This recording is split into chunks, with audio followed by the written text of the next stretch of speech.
to get your fix. Are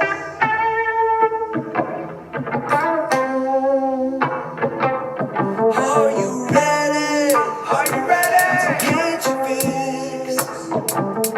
Are you ready? Are you ready to get your fix? Are you ready? Are you ready to get your fix? Are you ready? Are you ready to get your fix? Are you ready? Are you ready to get your fix? Are you ready to get your fix?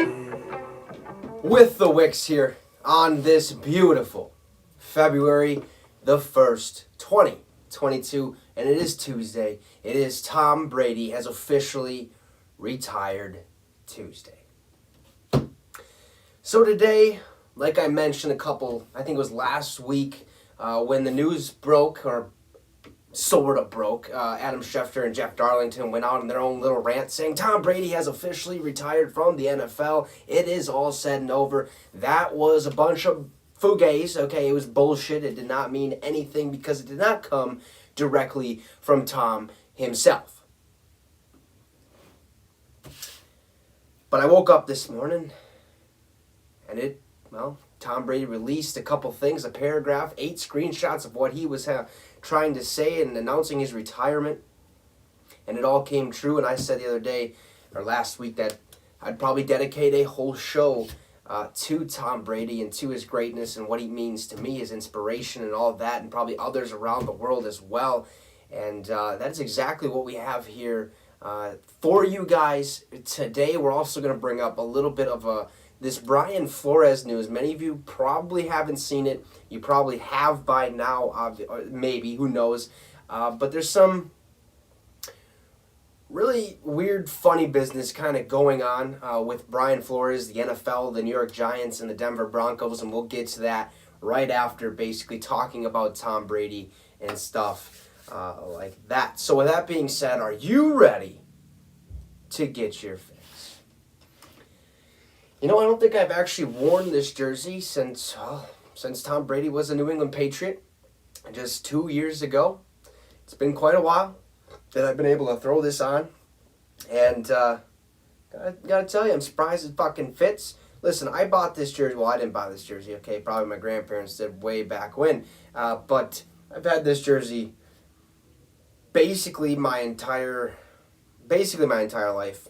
Probably 75% of my life up to this point in time, and for it to still fit, fucking awesome. I guarantee if I had a sweatshirt, there's no fucking way this thing fits, okay? I mean, it was pretty tight getting on, but we got her on. The Brady fucking mic's blocking it right there, but you understand, I had to wear this one. I had to pick this one, because this one, I mean, 2 years with the Tampa Bay Buccaneers, with being with the New England Patriots is where I gained, the love of football. And being with the Patriots is who he was for so many years, for 20 years to be exact, 22 total years in the NFL. Tom Brady has spent 49% of his life, or basically 49% of his life, in the NFL. Fucking phenomenal. Absolutely crazy. But to even imagine that happening, to even think that, oh shit, he's actually spent half his life doing one thing in the NFL. That doesn't count high school. That doesn't count college. No, that's the NFL up to this point. His whole second half of his life, and now he's ready to start his third half, or I guess his next step in life, and that's being a father, being a businessman, being the greatest of all time, being Tom Brady. He went on Instagram, Twitter, Facebook, and released his retirement paragraph, retirement speech kind of thing, thanking the Bucs fans for everything that they have given him. And there's a lot of people kind of being like, well, what the fuck? Why not the Patriots? Why didn't he mention the Patriots? Well, he left the Patriots 2 years ago. Okay, he said his farewell to them. And I'm sure, I'm more than positive that when Tom Brady hits the Hall of Fame, because it's going to be a no-brainer, okay? It's going to be a unanimous decision. it's definitely, he's definitely going to be in the Hall of Fame, and he's eligible for 2027 for the Hall of Fame. He's going to mention the Patriots in there so much because that's where he spent 20 years of his 22-year career, just being a Patriot. And really, it goes all the way back to when he was drafted, 2001. 6th round, 199th pick. This guy looked, not the greatest, right? Came out, had that weird little Mac Jones-like body, which it's kind of funny that Bill picked Mac Jones to be his quarterback. Really wasn't athletic, really wasn't fast. 3rd-string quarterback at Michigan, found his way to be a starter at Michigan, comes to New England. He's the backup behind Drew Bledsoe, and Drew Bledsoe goes down because of a massive hit and stuff. And then Brady gets a chance to start his legacy, to start what he had dreamed of his entire life. Before he got drafted by the New England Patriots, he looked at Robert Kraft on a visit, or when they had a little talk, and he said, look, if you draft me, this will be the best decision this organization and you have ever made. And it was, okay? By far exceeded expectations, not only for myself, but for the Kraft family, for the Patriot fan base, for the Patriot organization, for himself, for his family, his friends. Exceeded every expectation that ever stood in front of him. This man meant quite a bit to me. A lot.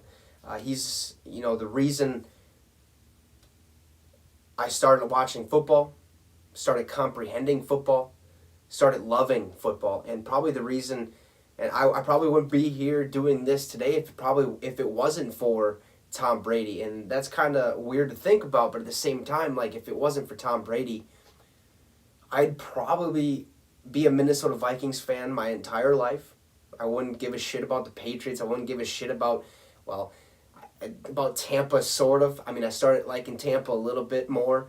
And I probably still wouldn't love every single team or like every single team in the NFL and see what their story is, see, the ups and the downs of each franchise. I probably wouldn't be here if it wasn't for, or be here doing the show if it wasn't for Tom Brady.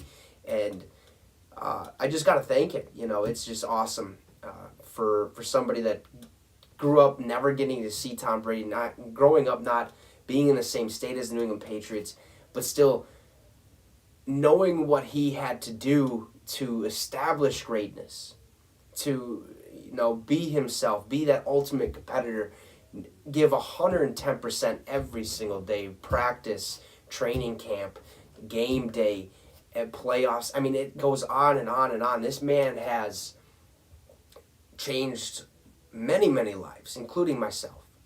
Every single sport that I went into, except for wrestling, okay, you can't pick a number, but football, basketball, baseball, whatever I did, what any sport I did, I picked a number, and it was always number 12, and that's because of Tom Brady. He was an inspiration. He was my idol. Still is to this day. Work hard, and if you work hard as hard as possible, you're gonna get to what you want to be, what you want to achieve, and get to the ultimate greatness, what you see being great. And I couldn't be more thankful for Tom Brady and for what he's done for NFL, the organization, that being the New England Patriots and the Tampa Bay Buccaneers. A lot of ups and downs. I vividly remember the 18-0 season. 18-0, they're going into the Super Bowl, one win away from perfection.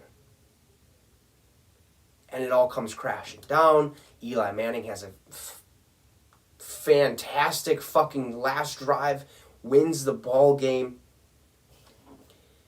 And I dropped to my knees, literally crying as a fucking 10-year-old child, okay? Because I invested, that's the dude that I chose as he's the greatest. He's my quarterback. No one can tell me otherwise. This is my dude. I love the NFL. That was my first vivid moment of being wow, emotions just rushing.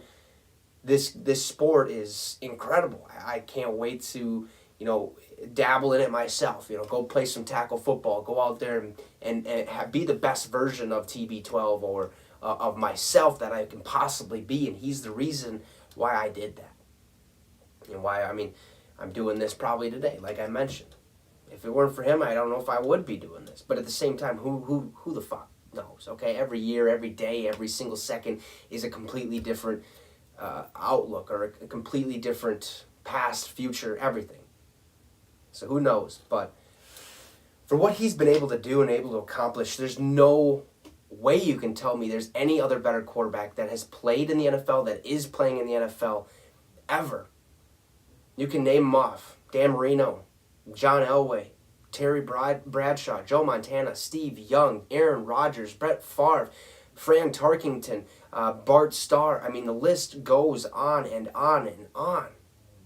Not a single one of them even comes close to Tom Brady, in my opinion, in my eyes. And I bet a lot of people's eyes as well. Tom Brady, at this point in this year, 2022, looking back at all the other years that we've had football, Tom Brady is the greatest quarterback that has ever played in the NFL, period. And there's nothing you can do to change my mind. There's a couple stats here that hopefully will help change your mind if you're against me thinking he's not the greatest quarterback, because he is. Tom Brady has the most passing yards ever at 84,520, the most passing touchdowns ever at 624, the most completions ever at 7,263, the most playoff passing yards ever at 13,049, most playoff passing touchdowns ever at 86, most playoff completions ever at 1,165, most wins ever, 240, and he's going to be pissed about it. Okay? That's just plain simple. He's not going to go for a tie because ties are fucking ludicrous. I mean, it's fucking stupid. He has the most playoff wins ever at 35. Combined record of 35-12 in the playoffs. Most Super Bowl wins ever. 7. Man's got 7 fucking rings. Should have won an 8. It didn't happen. He should be, in the playoffs. There's a reason I don't have the Bengals and the Rams here. It's because this is Brady's time. This is Brady. It's all about Brady. Okay? And the most Super Bowl MVPs ever at 5. 5 out of the 7 Super Bowls he won, Tom Brady was the MVP, was the reason they won the Super Bowl, was the reason the Patriots had a dynasty for 20 years. Was the reason people looked at the Patriots in the AFC division and said, fuck this dude, god damn it. And I couldn't be happier. Same time, I am very, very upset that I never got to witness him in person, witness his greatness in person. That's on me. That's just plain and simple on myself.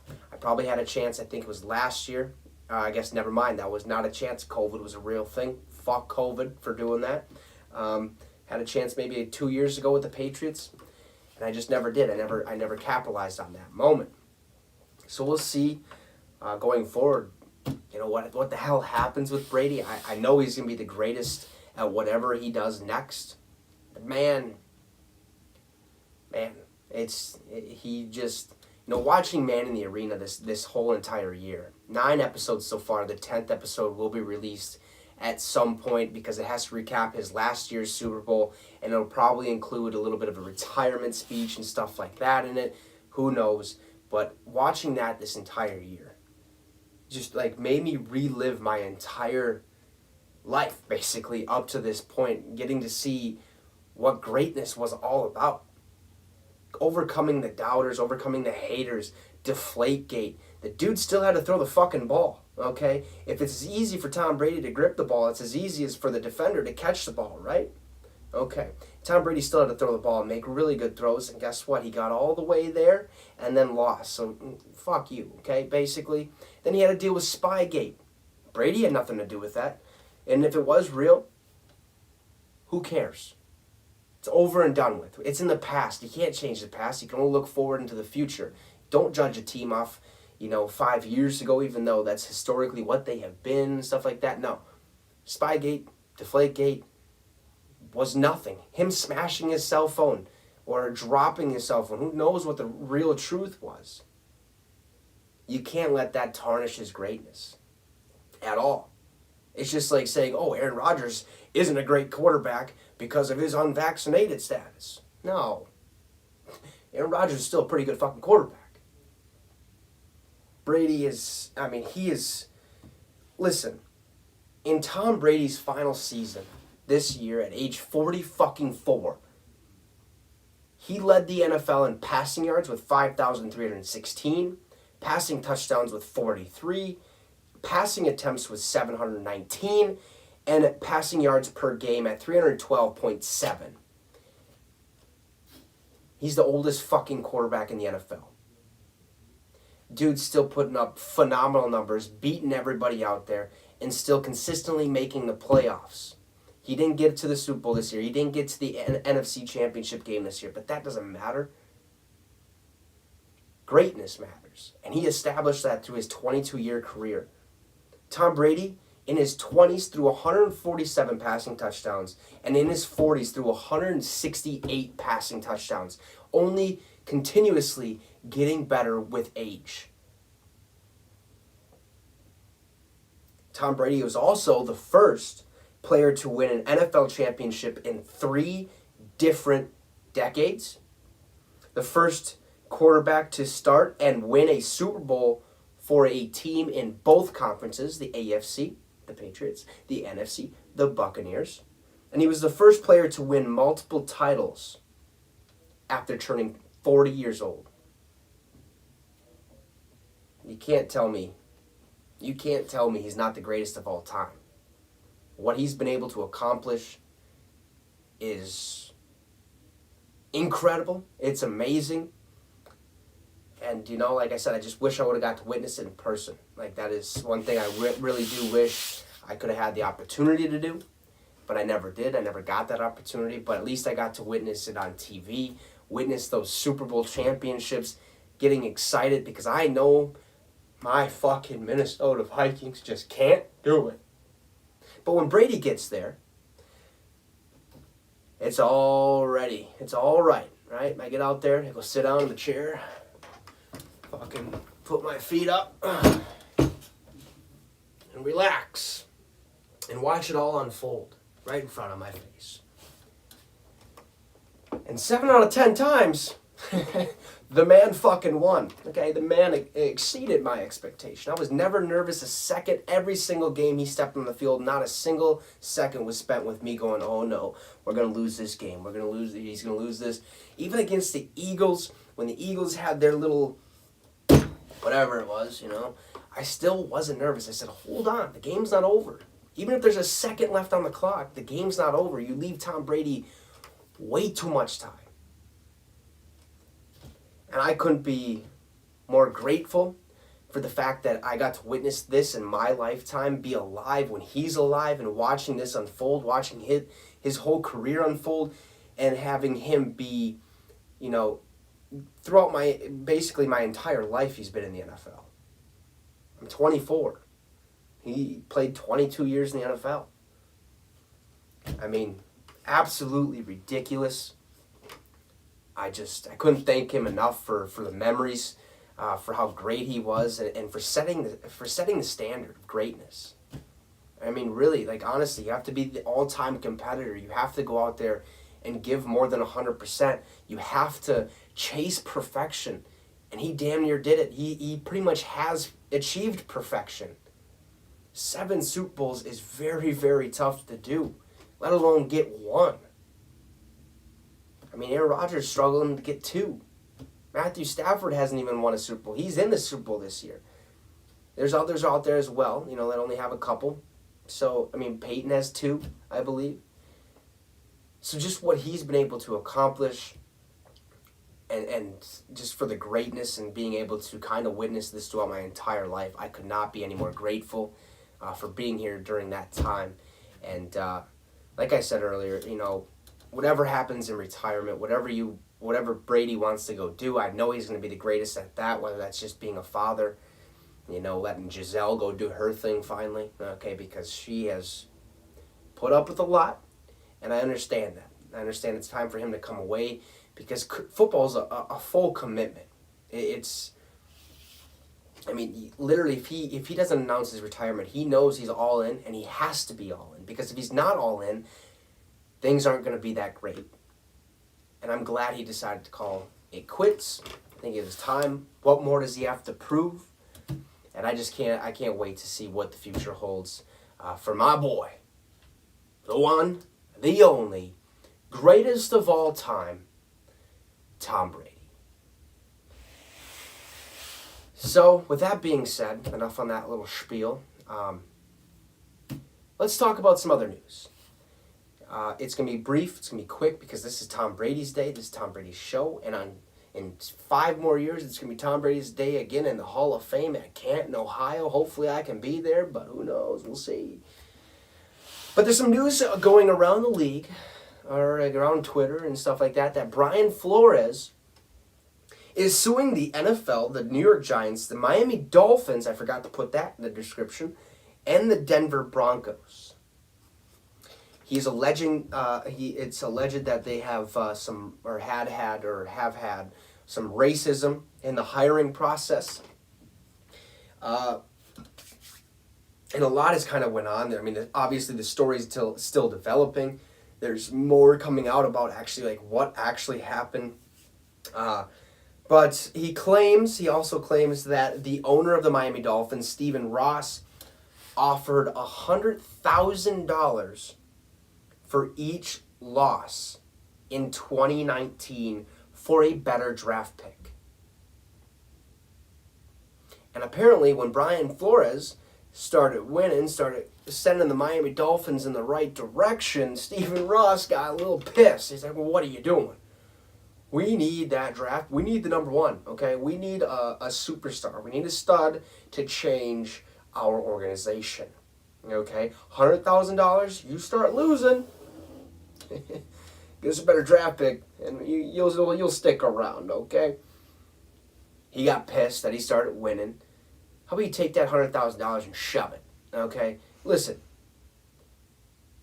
9 times out of 10 or 10 times out of 10, I guarantee you if Brian Flores purposely loses those ball games, he gets fired at the end of the season because they got the number 1 overall draft pick. And guess what? The owner doesn't give a shit because of his race. How fucked up is that? Like, that is just so stupid. You should treat everyone with the same amount of respect that you would the person next to you, the same person as you. Like, I mean, just plain and simple, like, get out there.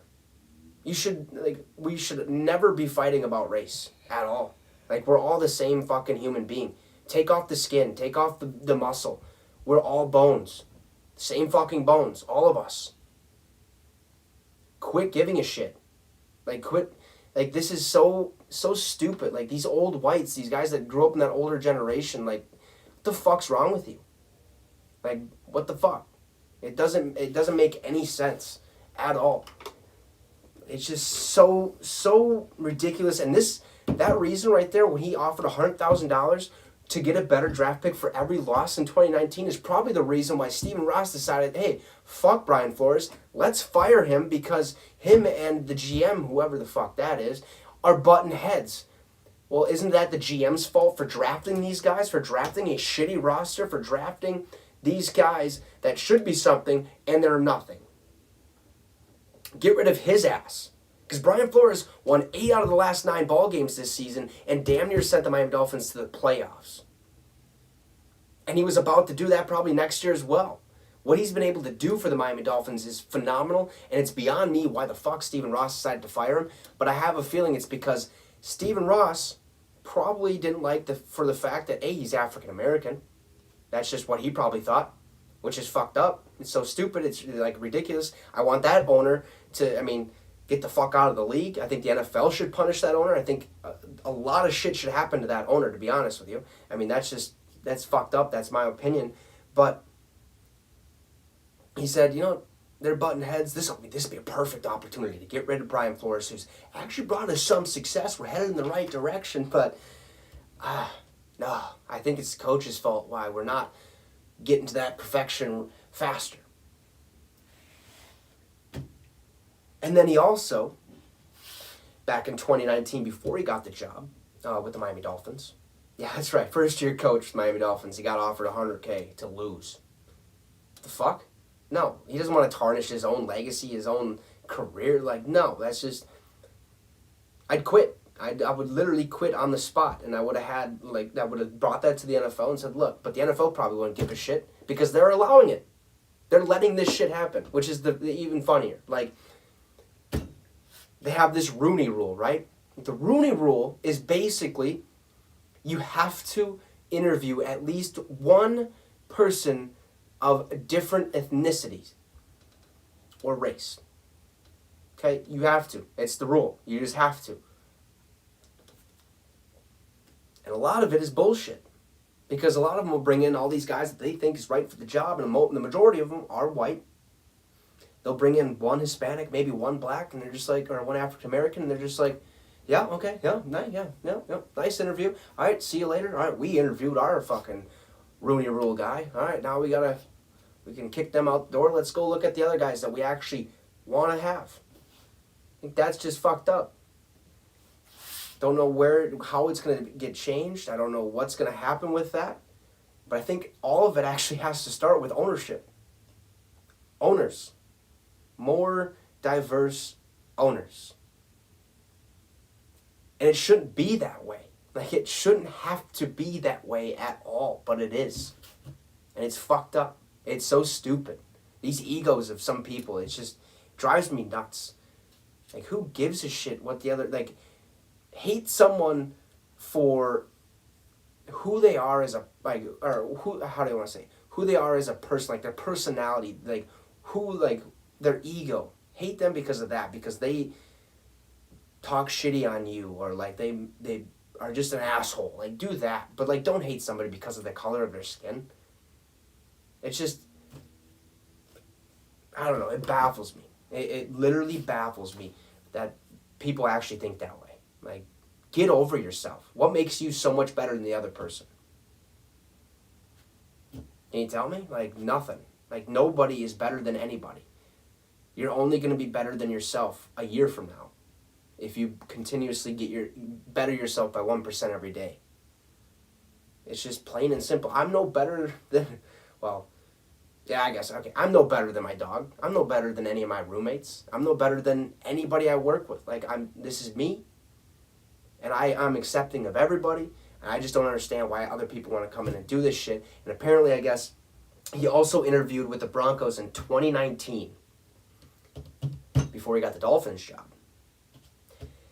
And he said that a general manager, John Elway, and their president, Joe Ellis, showed up an hour late. And it was very, very apparent that they were completely hungover. And basically said the interview was kind of fugazi. Like, it was bullshit. Like, they kind of went over the simple things, and he knew right then and there that they weren't going to have him as a coach because they showed up an hour late. If you're a general manager and you're a president of a team and you're going to interview somebody and you have that interview set up, you're going to be on time.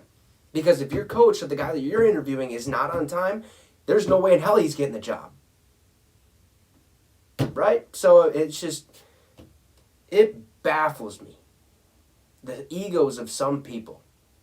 Like, get over yourself. I don't care. All these people, the Giants are going out there, writing, we hired Brian Dable because we thought that he was the best man for the job. Okay? Like, how is that going to help you in any way? Like, everyone's going to say that. The Dolphins are going to say, we fired Brian Flores because we thought that was the best way for the team to go. The Broncos are going to say, look, we didn't hire him because he just wasn't the right fit here. It's just going to be the same fucking stupid ass remarks that we're going to be seeing here the next couple of days. And those texts between Bill Belichick, I think that was kind of ridiculous, and I think that's coming from the Giants side of things, kind of making it all seem a little weird, kind of giving Brian Flores some hope. So Bill Belichick had nothing to do with this, so keep him out of it. But grinds my fucking gears. Like, get over yourselves. Everybody. Like, accept everybody the same way you accept yourself, accept your friends, accept your family. It's just until they do you wrong, until they prove otherwise, right? Give everybody a chance. Everybody deserves a chance. And I don't know. It's my little rant because I don't fucking think it's bullshit. Like, I really, really do. It's heartbreaking almost that people have that ego and the right to be like, I don't need him because he's African American. I don't need him because he's Hispanic. I don't need him because he's Asian American or Asian. Like, quit it. Interview everybody as equally as you would interview a white or a Caucasian. That's how it should be. Like, give everybody an equal opportunity. And apparently, a lot of the other things going on, let me read this. The lawsuit even says, even when black candidates get hired for head coaching positions, which is a rarity, obviously. We have, I think, one right now in the NFL. I know Mike Tomlin for sure. That's one. I'm not sure. I'd have to go back and kind of look, but I think it's one. They are discriminated against in connection with the terms and conditions of their employment and compensation, and terminated even as far less successful white head coaches are retained. It's ridiculous. It's bullshit. Fix your shit, NFL. And the NFL has come out, I think, and they said, what does they say? It was kind of fucking, how exactly could the NFL know that the claims, they pretty much said that Brian Flores' claims were without merit. Like, they really didn't have any reason or any cause and stuff like that. The NFL is going to try to save their ass because they don't want their organization to take a hit. Because they're old whites. A lot of them. There's still some African Americans, there's still some of that, but they don't have as much power, obviously, as, Roger Goodell and all these other big heads up there, basically. Get over yourselves, figure this shit out, and quit with the fucking racism. Quit with all of it. Plain and simple, accept everybody the same until proven otherwise. Everybody deserves an opportunity, including Brian Flores. And the way they're treating Brian Flores, I hope he wins this argument, and I hope he's successful in suing the NFL, the Giants, the Dolphins, the Broncos, because this shit is bullshit, in my opinion. And we'll leave it at that. So that is all I have for you guys today. We talked about Tom Brady, the fucking GOAT. We talked about Brian Flores and the NFL, the Giants, the Dolphins, the Broncos doing him kind of wrong, really wrong, and it not being acceptable. And tomorrow we'll be back here tomorrow, okay, at 6 p.m. Central Time, probably to discuss some of the Pro Bowl. We'll probably talk about who has made the Pro Bowl, who is going to be playing in this year's Pro Bowl, and what's kind of going all into it. We'll dive into that for sure tomorrow. So at 6 p.m. Central Time, like always, we'll be on Facebook and YouTube. If you're on Facebook right now, hit the like, hit the share, spread this shit out. Show your friends, show your family. I don't care. Show everyone. And if you're on YouTube, hit the subscribe button. It would be much, much appreciated because we're only trying to get better. We're only trying to get bigger, and we want to spread the word, and we want to make sure people get their fix. So have a great one, folks. We'll see you tomorrow, and you just got your fix with the Wicks. Peace out, ladies and gentlemen, and congratulations to the GOAT on retirement.